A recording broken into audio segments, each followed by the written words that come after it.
결혼의 원리, 결혼의 원리라는 제목으로 하나의 말씀 증거하겠습니다.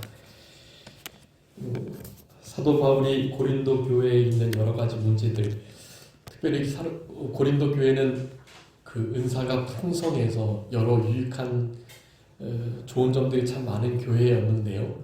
그렇지만 상당히 그것을 모든 장점들을 가리울 만큼의 여러 단점들이 존재하는 교회였습니다.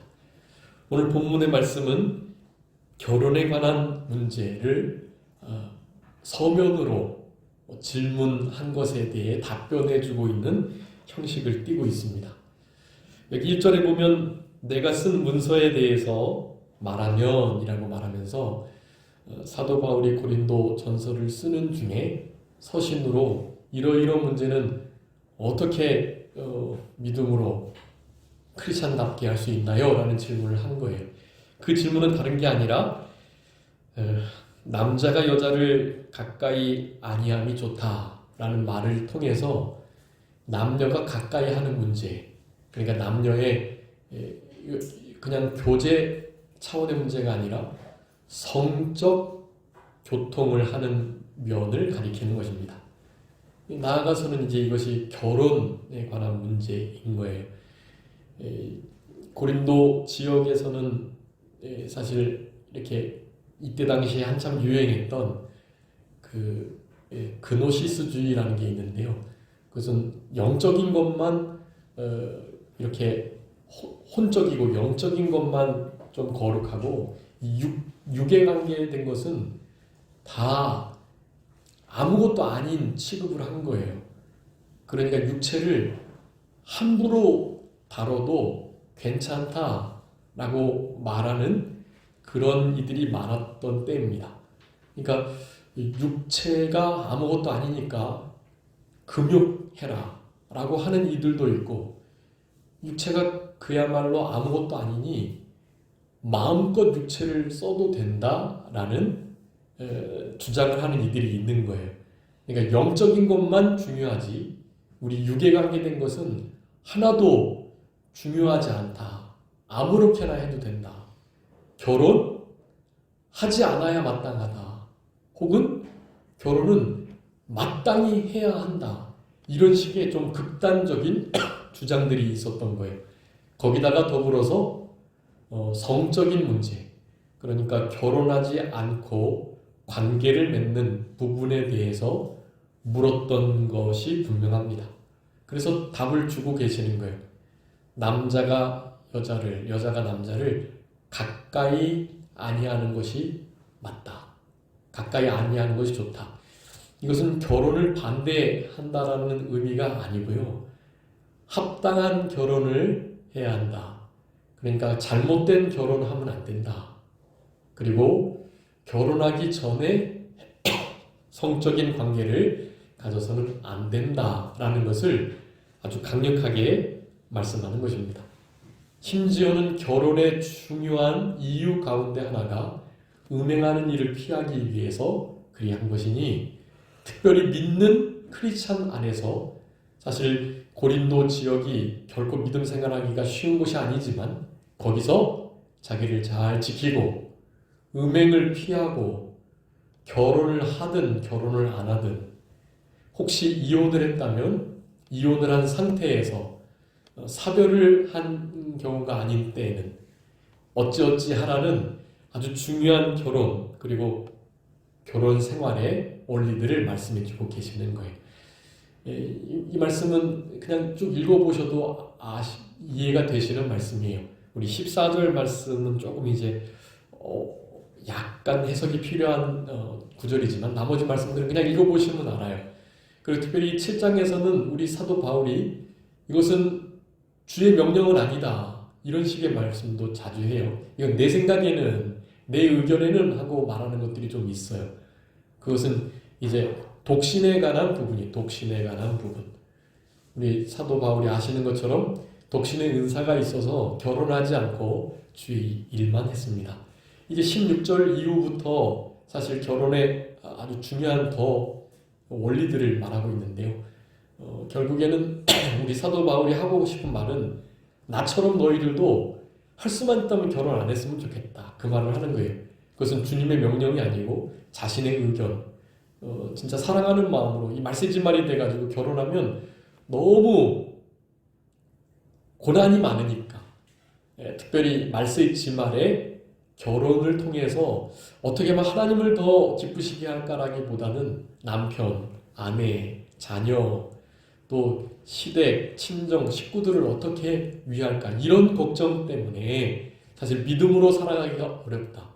내가 해봤는데 할 수만 있으면 결혼하는 거 나쁜 게 결코 아니고 믿음 안에서 주 안에서의 결혼은 참 좋은 거고 우리 하나님께서도 우리 아담이 홀로 독처하는 것이 좋지 못했기 때문에 아내를 여자를 지어서 결혼을 만드셨던 것처럼요. 너무나 귀한 제도이긴 하나 마지막 때에 하나님을 위해서 주님을 어떻게 하면 기쁘시게 할까라는 마음을 가지고 생활하는 데 있어서는 결혼하지 않는 것이 너무너무 좋다. 결혼하는 것도 잘하는 것이지만 결혼 안 하는 것은 더 잘하는 것이다. 이런 식의 권면을 하시는 거예요. 그렇지만 이혼하는 것에 대한 같은 경우는 하나님의 명령이다. 이건 명령이니 주의 명령이니 이 명령을 준엄하게 따라야 된다. 안 그러면 너무나 큰 죄악이고 그리스도 공동체 안에서 공동체의 큰 신앙 정신을 흐리는 잘못된 일이니 결코 그런 일을 하지 않도록 강하게 권면을 하시는 모습을 우리가 볼 수 있는 것입니다. 자, 그래서 성적인 문제 그리고 결혼에 관한 문제 이런 문제들을 이 거짓 선지자들, 잘못된 이단 사상가들, 예수님을 믿는다고 하면서도 다른 그 무엇인가를 요구하는 이런 이들이 사실 항상 극단을 가거든요. 결혼 당연히 하면 안 되는 거야. 결혼 해도 그만 안 해도 그만이고 결혼은 원래 하지 않아야 돼. 이런 식의 말들을 하는 거예요. 그리고 남자가 여자를 가까이 하는 이런 일들 괜찮을까? 그런 부분에 대해서 진짜 믿는 크리스찬들이라면 어떻게 해야 되나에 대해서 질문을 한 것이고 거기에 대한 답변을 하고 계시는 것입니다. 자, 그래서 우리 성도님들은 너무나 이 원리를 잘 알고 계실 거니까요. 특별히 이제 그 결혼에 대하여 말씀하시면서 결혼한 자 그리고 이혼한 자들이 각각 어떤 원리들을 따라야 될 것인가에 대해서 말씀하는데 먼저 1절부터 6절까지 이제 부부, 결혼을 한 자들에게 대해서 남편과 아내가 행해야 할 의무를 말씀해 주고 계십니다. 여기 2절에 보면 음행을 피하기 위해서 남자마다 자기 아내를 두고 여자마다 자기 남편을 둬라 라고 말씀하는데요. 사실 음행 때문에 결혼을 하라라고 지금 그 목적 그것만을 말씀하고 있는 건 아니에요. 그런데 이 고린도 지역이 너무 음행이 난무하고 특별히 동성연애죠. 남자와 남자로 여자가 여자로 그렇게 음행을 하는 그런 일들도 많았기 때문에 아주 일반적인 부부 관계가 너무 귀하고 복된 중에 있었어요. 그럼에도 사탄은 그 복된 가정을 깨뜨리려고 음행을 남편과 아내들에게 계속 꼬드기는 부부로서 지내도 그네들을 향해서 사탄은 음행하도록 공격을 한다는 거예요. 그러니까 적어도 그런 음행을 피하기 위해서라도 바른 부부의 관계, 바른 부부 생활, 그리고 부부 안에서 지켜야 할 의무를 잘 이행해야 된다라는 말씀을 하고 계시는 거예요. 사도 바울이 자기 의견이라고 피력도 하고 하나님의 명령은 아니다고 이런 식의 말들도 하고 있지만 그렇다고 이것이 하나님의 말씀이 아닌 게 아니에요. 이런 모든 자신이 표현한 의견들도 고린도전서 7장에 기록된 성령의 감동으로 말미암는 하나님의 말씀이라는 사실을 먼저 우리가 기억해야 됩니다. 이 말씀도 하나님께서 하시는 명령이에요. 그렇기 때문에 이 말씀을 생명과 같이 여기고 이 말씀도 하나님께서 감동으로 기록한 것이라는 분명한 의식을 가지시고 이런 말씀들을 받으셔야 돼요. 그냥 권도요, 그냥 자기 의견을 피력한 거니까 안 그래도 되겠지가 아니라 자신의 상황에 맞춰서 사도 바울이 진짜 하나님의 마음으로 피력한 이 말씀을 잘 준행하는 자가 되어야 된다라는 것을 우리가 생각하면서 이 바울이 결코 지금 뭐 음행 때문에 결혼한 거니까 음행을 안 하기 위해서는 뭐 결혼 안 해도 돼, 결혼 뭐 아무것도 아니야, 이런 식의 뉘앙스를 가지고 설명을 하는 것이 아니다 라는 것을 우리가 알아야 됩니다. 우리 사도 바울은 이 결혼을, 혼인을 아주 신성시했어요. 아주 신성하게 여겼습니다. 한번 읽어봐 주세요. 에베소서 5장 22절 23절. 아내들이여 자기 남편에게 복종하기를 주께 하듯 하라. 이는 남편이 아내의 머리됨이 그리스도께서 교회의 머리됨과 같음이니 그가 바로 몸의 구주시니라. 아멘. 여러분, 남편과 아내의 관계가요 마치 예수님과 교회의 관계와 같다라는 것을 말하는 거예요. 그래서 남녀가 하나됨의 비밀이 크다라고 말하는 거거든요. 왜냐하면 우리 예수님을 머리로 한 우리 몸, 우리 교회라 일컬어진 우리 교회, 우리 지체가 우리 예수님의 지체다라는, 이거는 너무너무 위대한 진리고, 우리가 예수님을 머리로 하는 예수님의 한 지체다라는 이 사상은 우리 지난 시간에도 배웠지만 주의 영과 합한 자, 하나가 되는 것인데, 당연히 그런 자가 음란한 일을 자기 몸에 저지르면 안 되는 것처럼 말이죠.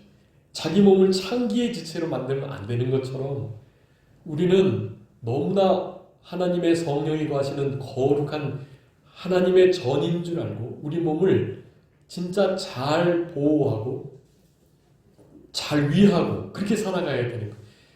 제가 이제 코로나 걸려가지고 우리 성도님들께도 폐를 끼치고 주일에도 모이지 못하고 이런 일이 있었는데, 제가 몸을 이렇게 관리를 잘 못한 거예요. 너무 죄송스럽고, 하나님께서 사실 한 주간 동안에 이렇게 막 비몽사몽간에 있게 하시긴 했는데 많이 회개하게끔 하셨습니다. 하나님께서 말씀하시는 것들이 좀 있었는데 나중에 나누도록 하고요. 좀 우리 몸이 하나님의 성전인데 하나님의 몸, 성전을 제대로 관리하지 못한 것이 너무너무 이건 죄된 일이라는 것을 말씀하시는 거예요. 네.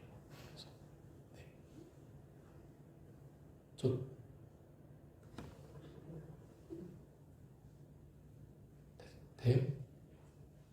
네. 그렇기 때문에 우리가 실제로 우리 몸을 좀 소중히 여기고 잘 위하고 잘 관리하셔야 되겠습니다. 우리 성도님들 한 분 한 분이 너무 소중하고 귀하시고, 그런데 안 아프신 데가 없으세요. 다들 아프셔서 제 몸이 아픈 것처럼 너무너무 사실 마음이 그런데요. 네, 그럼에도 막 너무 헌신하시고 막 너무 교회 일을 막 힘쓰시는 것이 되게 죄송스럽기도 하고, 하나님께서 강하게 해주실 거고요. 또 하나님께서 그런 연약함을 가지고 하나님 앞에 나오는 하나님의 백성들을 좀 치근히 여기시고 긍휼히 여겨주세요. 불쌍히 여겨주시고. 그래서 육체가 좀 우리는 결국 쇠약해지고 겉사람은 후패해지지만 우리의 속은 날로 새로워지면 되니까요. 속사람이 새로워지고 강해지고 속사람이 점점 젊어지고 주님 닮아가고, 주님께서 우리 마음속에 마음껏 일하시고 마음껏 역사하시고 마음껏 하셔도 될 만큼 우리 속사람이 새로워지고 새 사람으로 점점 커지면 되니까요. 그런데 그렇게 되기 위해서는 사실 육체도 함께 가야 합니다. 함께. 그러니 육체 관리를 조금 잘 해주시고 다른 사람들만 위하지 마시고 자신의 몸을 잘 위하셔서 맛있는 것 좀 드시고 또 운동도 해주시고 그렇게 자신을 위해서 좀 쓰셨으면 좋겠어요. 다른 사람들을 위해서만 쓰지 마시고 자신의 몸이 성전이니까요. 성전 관리를 잘 하시고 피곤하지 않게 잘 주무시고 잘 드시고 운동도 하시고 이렇게 해주시면 참 제 마음이 기쁘겠습니다. 우리의 몸을 특별히 거룩하도록 불결함, 더러움으로부터 우리 몸을 잘 지켜내는 일 이것이 아주 중요하고요.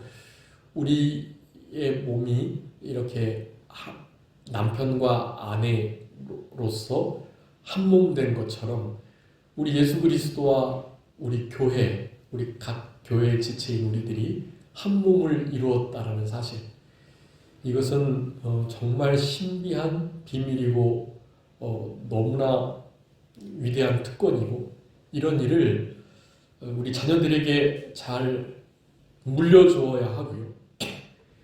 그런 경건하고 거룩하고 성결한 자녀를 낳기 위해서는 온전한 결혼 생활이 필요한 것입니다. 일부일처 경건한 자손을 얻기 위해서 영이 유효하실지라도 한 아내와 한 남편이 경건한 자손을 낳게끔 하셨단 말이에요. 그러니까 그 진리를 우리는 목숨 걸고 지켜야만 해요. 사회적으로 통념이 어떠하든지 간에 여러분 지금 사탄이 우리 부부 안에서 가운데 부부 생활을 주신 이유가 음행을 피하게 하시기 위한 아주 중요한 방편 중에 하나인데 그것을 깨뜨리기 위해서 우리나라도 이제 간통이 없는 나라가 됐죠. 부부 이외에 부부의 연을 맺은 이들이 서로의 허락하에 혹은 굳이 허락이 없어도 옛날에 다른 이들과 성적인 관계를 하면 흔히 말해서 간통이라는 죄로 사회 법원에다가 이건 너무 가정을 파괴하는 잘못된 일이라고 고발할 수 있었단 말이에요. 그런데 지금은 그 일이 없어진 거예요. 고발할 수가 없어요. 성적 자기결정권이라는 게 있어가지고요. 자기가 상대방이 원하기만 한다면 누구하고도 관계할 수 있는 자유가 주어진 거예요. 여러분 이것은 하나님의 법을 명확히 어기는 일일 뿐만 아니라 사실 가정이 보호돼야 사회가 나라가 굳건해지고 또 건전해지는데 그 사회적 통념이 사탄적으로 바뀌도록 사탄이 공격을 한 것이에요. 그래서 여러분 사회적으로 통간죄가 없는 국가의 성문란은 말을 할 수가 없습니다. 그것은 그 세대를 한 몇 세대 거쳐 봐서 진짜 문란함이 지나치면 어떤 결과가 나타나는가를 이제 통계적으로 좀 봐야 그 다음부터 알 수가 있어요.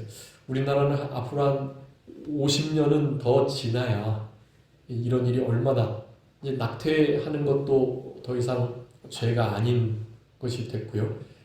여인들은 내 자궁이니까 내가 떼고 싶을 때 떼고 뭐 아이 갖고 싶을 때 가지면 되는 것이지 이것을 가졌던 아기를 떼는 것이 이게 왜 죄가 되냐 하면서 피켓을 들고 이 여인들이 데모를 하고 이제 그래서 곧 실제로 낙태가 죄가 되는 간통이 죄가 되는 것이 이제 없어진 것처럼 낙태가 죄가 되는 일이 없어질 때가 올 것입니다.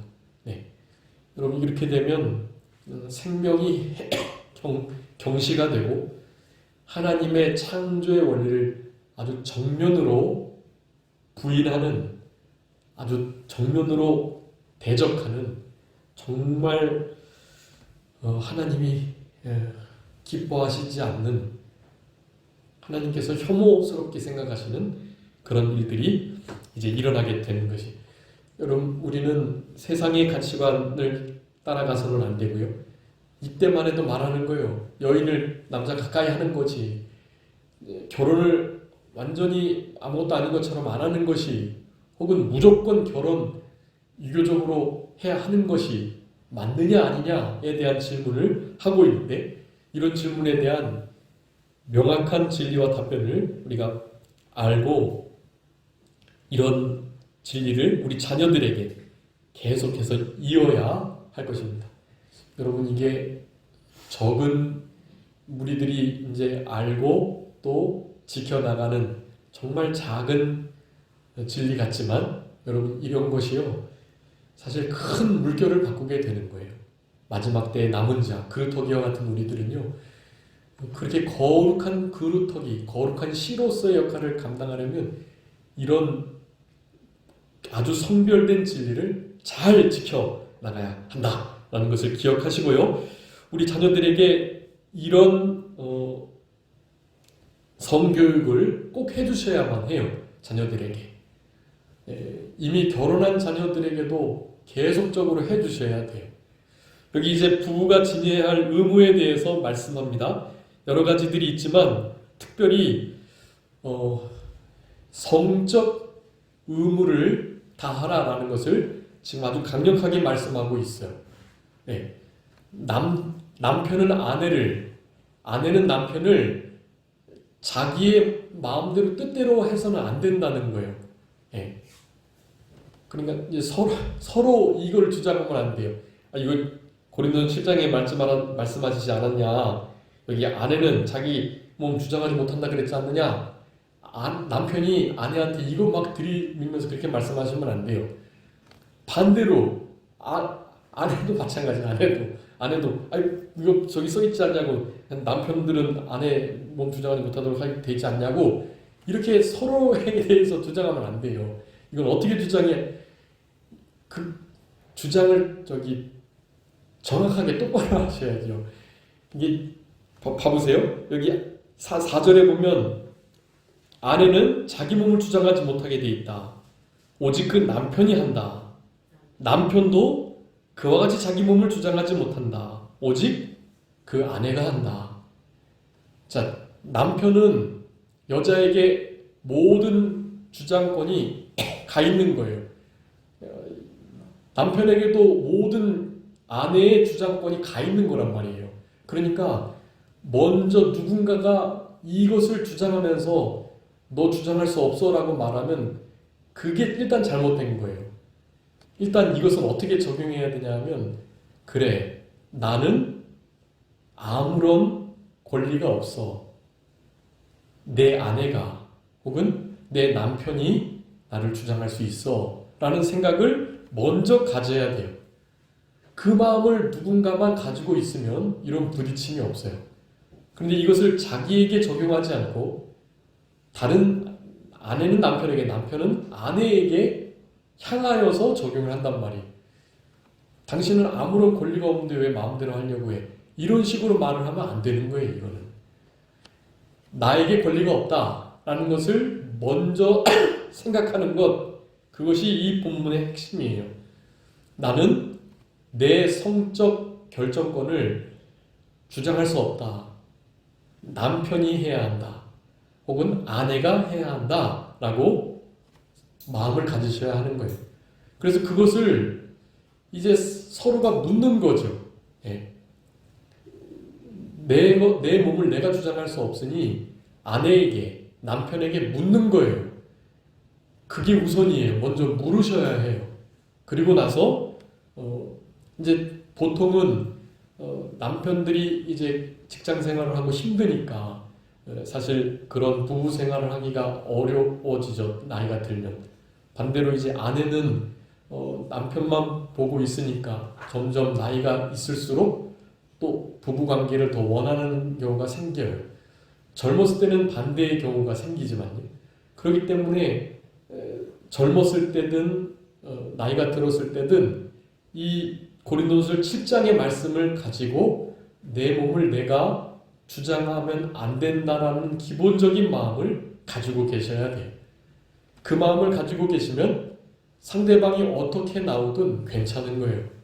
자기는 권리가 없으니까요. 은근히 자기 권리를 주장하고 적어도 이것은 내가 이렇게 결정해야 되는 거 아니야 라고 생각하는 그것이 잘못된 일이에요. 그것이 제가 잘못됐다 그랬죠? 잘못된 건 죄예요, 죄. 그냥 뭐 부부 생활 안에서의 뭐 결정할 수 있는 거 이 정도가 아니에요. 그렇게 생각하시는 것 자체가 죄라는 생각을 가지셔야 해요. 그래서 결코 자녀들에게 나중에 이제 교육을 해주실 때에도 이런 부부 관계 안에서 성적 결정을 갖는 것은 자기 자신에게 있지 않다. 아내에게 있다. 남편에게 있다라고 분명히 말씀을 해주셔야 돼요. 그리고 나서 당연히 기도할 틈을 얻기 위해서는 분방할 수도 있지만 그 이외에는 사탄이 호시탐탐 노리고 있기 때문에 결코 분방을 해서는 안 된다라는 것을 아주 잘 교육해 주셔야 해요.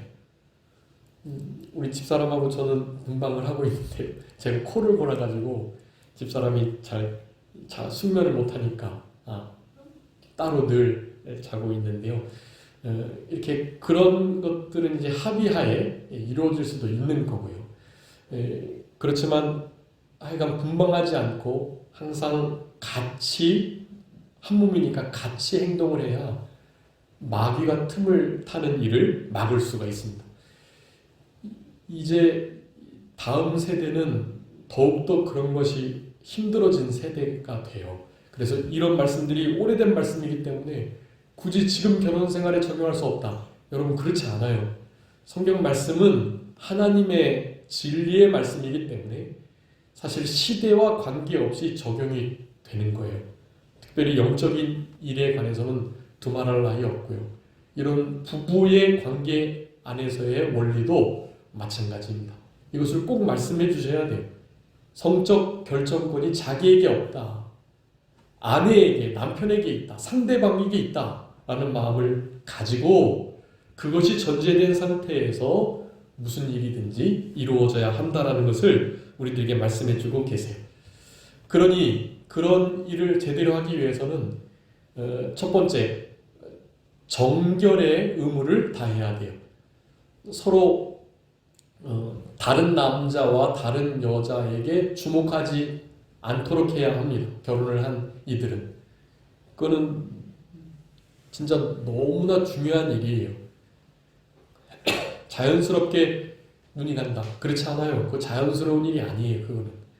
그것을 철저하게 내 눈에 언약을 맺고 처녀에게 또 남자에게 주목하지 않겠노라는 분명한 다짐들이 있어야만 하는 거예요. 음욕을 품을 수 있어요. 다른 사람들을 보고. 그 음욕을 품을 수 있는 것은 이를테면 결혼하지 않았을 때는 우리 예수님조차도 여인을 보고 음욕을 품는 자마다 이미 간음했다라고 말씀하셨기 때문에 그것은 부부 아닌 경우에도 마찬가지예요, 사실. 하물며 부부인 경우는 두말할 것이 없죠. 그렇기 때문에 결코 우리 눈에 말씀의 언약을 세워가지고 결코 다른 남자와 여자에게 주목하지 않도록 그렇게 마음을 쓸 수 있는 의무를 잘 준행해야 합니다. 그리고 또 하나의 의무는 뭐냐면 그런 모든 생활들이 가능케 되기 위해서는 당연히 건강해야만 해요. 그럼 건강의 의무를 잘 지키셔야 합니다. 아내와 남편 중에 한 분이 아프시면 남은 분이 너무너무 고생을 하는 거예요. 제가 이제 코로나 때문에 방 안에만 있어가지고 음식만 따박따박 받아 먹었습니다. 남은 한 사람이 고생인 거예요. 한 사람이 아파가지고 그렇게 환자가 돼 있으니 나가지도 못하고 그러니까 그냥 고생만 했습니다. 네. 실제로 그것 이상으로 만약에 관리를 잘못해서 아프면 그건 너무나 큰 짐을 지우는 거예요.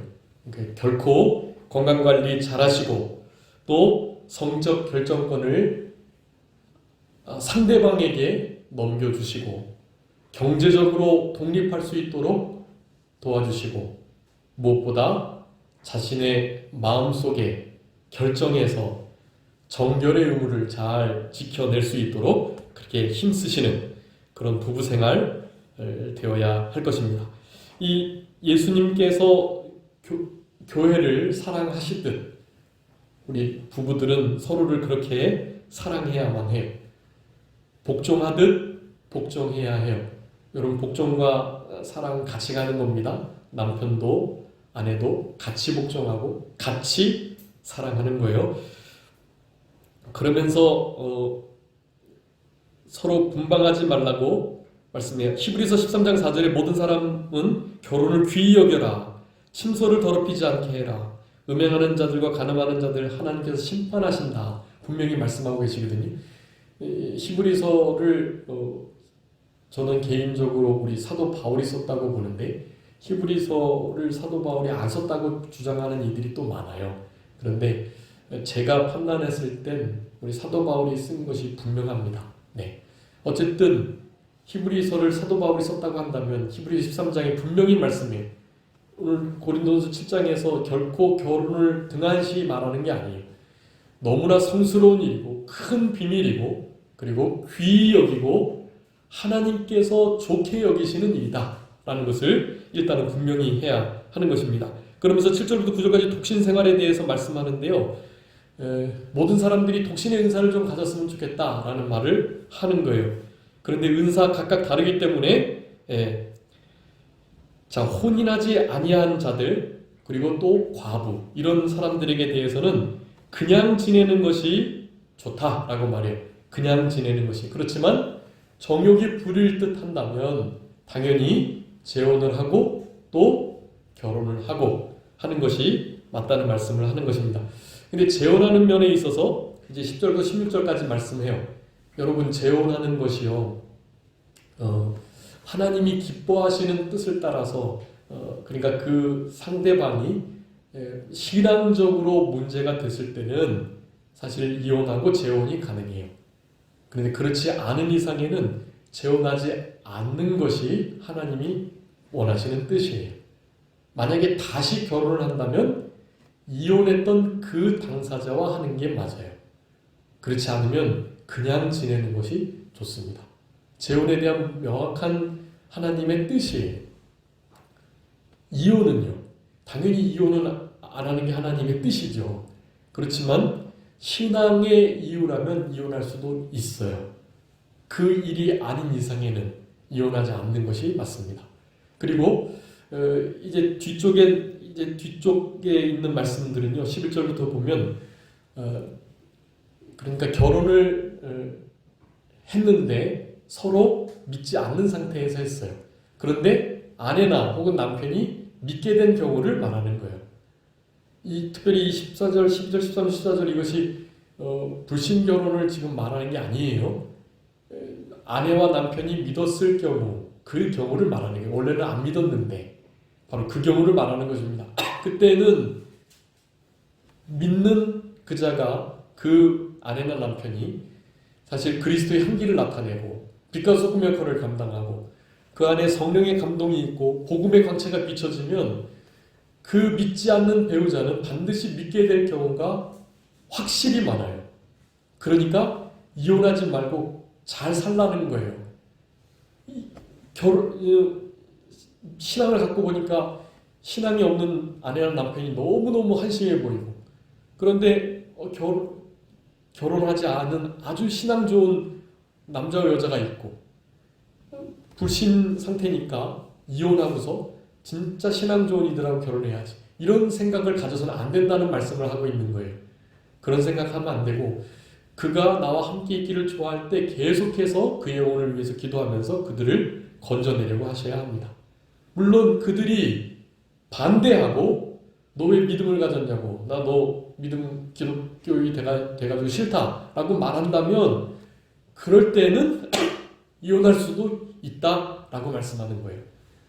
그렇지만 그럴지라도 끝까지 견디고 그 영혼을 거룩하게 하여 건져내려고 힘쓰라라고 마지막으로 권고하시는 것이에요. 그러니까 우리 입장에서는 할 수만 있으면 이혼하지 않는 게 하나님의 뜻이 맞아요. 자, 이혼하지 않아야 할 이유가 무엇이겠습니까? 창세기 2장에서 우리 예수님께서 부부의 결혼에 또 가정에 귀한 제도를 주시면서 둘이 한 몸이 되어 부모를 떠나서 하나가 되라는 말씀을 하세요. 그것은 하나님께서 짝지으신 것이니 사람이 나눌 수 없다라고 분명히 말씀하셨단 말이에요. 창세기의 말씀. 그런데 신명기 24장에 보면 이혼 증서를 써서 보내주라는 거예요. 아내를. 음욕이 부릴 듯해서 막 이혼도 안 해주고 막 아내를 막 함부로 하면서 다처를 얻는 그런 일 하지 말고 이혼 증서를 써서 그 여인을 자유롭게 해주라 그런 의미예요. 그것은 이혼을 종용하는 것이 아니라 그 아내를 귀히 여기라는 말을 하는 거예요. 그런데 그것이 오용돼가지고 이혼 증서만 써서 무조건 다 버리는 일들이 있었죠. 그래서 우리 예수님께서 분명히 마태복음 5장하고 19장에서 두 번이나 말씀하세요. 그거 하나님의 뜻이 아니다. 이혼 증서 써서 내버리라고 한 건 그건 사실은 여인을 위하는 법이지 실제로는 너희들의 완악함 그것 때문에 그냥 허용해 준 것일 뿐이다. 원래는 절대로 이혼하면 안 된다라는 것을 분명히 말씀해 주고 계시는 거예요. 자, 그래서 마태복음 19장 한번 읽어주세요. 이거 읽고 마쳐야 되겠습니다. 마태복음 19장 5절부터 10절 한번 읽어주세요. 말씀하시기를 그러므로 사람이 그 부모를 떠나서 아내에게 합하여 그 둘이 한 몸이 되시니라 하신 것을 읽지 못하였느냐. 그런즉 이제 둘이 아니요 한 몸이니 그러므로 하나님이 짝지어 주실 것을 사람이 나누지 못할지니라 하시니 여짜오되 그러면 어찌하여 모세는 이혼 증서를 주어서 버리라 명하였나이까. 예수께서 이르시되 모세가 너희 마음의 완악함 때문에 아내 버림을 허락하여 거두와 본래는 그렇지 아니하니라. 아멘. 여러분 마음의 완악함 때문에 그런 것이지 결코 이혼 증서가 하나님이 원하시는 합당한 하나님이 기뻐하시는 이혼을 허락하시는 일이 아니다라는 것을 분명히 하는 거예요. 둘이 아니고 한 몸이기 때문에 하나님이 짝지어 주신 것 사람이 나눌 수 없다. 여러분 이것을 우리 자녀들에게 명확하게 심어 주셔야 돼요. 그리고 혼전 순결을 지키고 동거하지 않고 그리고 반드시 믿는 자들과 이제 뒤에 17절부터 더 중요한 말씀들을 많이 하고 계시거든요. 다음 시간에 할 건데 주 안에서만 하는 거예요. 39절에 주 안에서만 해야 돼요. 불신 결혼 절대로 하시면 안 돼요.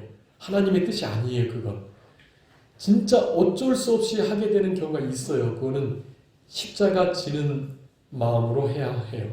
특별한 그건 은사가 있어야 돼요. 사실 그렇기 때문에 하나님 앞에 불신멍에 매지 않는 것이 맞다. 그것이 하나님의 뜻이다. 생각하시면서요. 고린도서 6장 14절 16절까지 있는 말씀처럼 결코 그리스도와 벨리알이 함께할 수 없어요. 멍에를 불신자들과 함께해서는 안 돼요.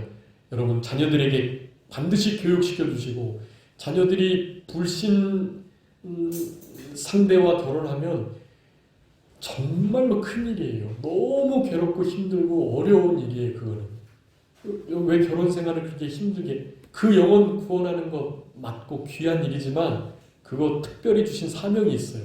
그런 사명자만 하는 거예요. 독신의 은사가 있는 자가 홀로 사는 것처럼 말이죠. 사명 가진 자가 하는 거예요. 그거. 그렇기 때문에 일반적인 하나님의 뜻은 그렇지 않다. 그리고 나중에 말씀드리겠지만 말세지 말이 가깝기 때문에 할 수만 있으면 결혼 안 해도 괜찮아요. 이제 진짜 말세지 말이기 때문에요. 결혼 안 하고 그냥 주를 위해서 살아가는 게 더 맞습니다. 그러나 독초하는 것이 좋지 못하고 그것이 보편적인 일이기도 하니까 하나님께서 원하시는 믿음의 경건한 복된 가정을 이루어서 믿음의 후사들을 남기는 것 또한 너무나 큰 일이니 하나님 안에서 자유로운 마음을 가지시고 그렇게 모든 일들을 결정하는 것이 중요하다고 할 수 있겠습니다. 잠깐 기도하겠습니다. 살아계신 우리 아버지 하나님 감사합니다. 우리들에게 참된 결혼의 원리와 또 이 땅에 돌아가는 시대사조와 여러 가치관과 통념들이 하나님의 말씀과 하나님의 창조의 원리와 하나님의 나라를 무너뜨려 하는 이때에 어떻게 하든지 음행이 우리 가정에 들어와서 우리 가정이 무너져 버리도록 사탄이 공격하고 있는 이때를 맞아서 바른 결혼의 원리 그리고 그 결혼 안에 숨겨져 있는 우리 예수 그리스도와 교회의 관계 속에서 하나님께서 얼마나 큰 비밀로 이와 같은 일들을 부부의 관계를 우리에게 허락해 주셨는지를 생각하며 이 시간에도 하나님의 뜻을 찾게 해주신 아버지 하나님 감사합니다.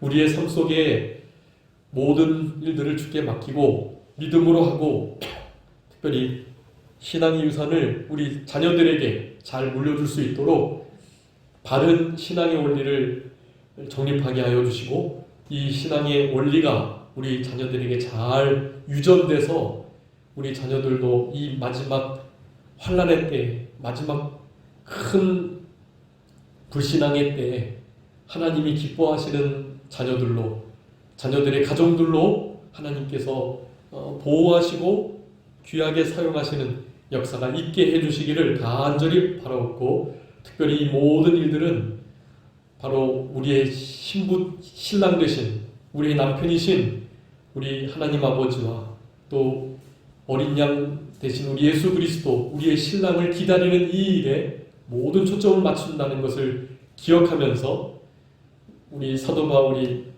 정결한 처녀로 우리를 예수님께 중매하려고 했던 그 열심을 우리가 기억하면서 우리도 우리의 신앙의 정조를 잘 지키고 신랑 되시는 주님을 잘 맞이할 수 있는 우리들의 남은 생애가 되게 하여 주시옵소서. 남은 주의 날 주와 함께 주님과 동행하며 주님과 기쁨으로 교제하면서 지낼 수 있도록 주님 도우시기를 간절히 바라옵고 모든 것 주님께 맡기오며 살아계신 예수 그리스도의 이름으로 기도 올리옵나이다. 아멘.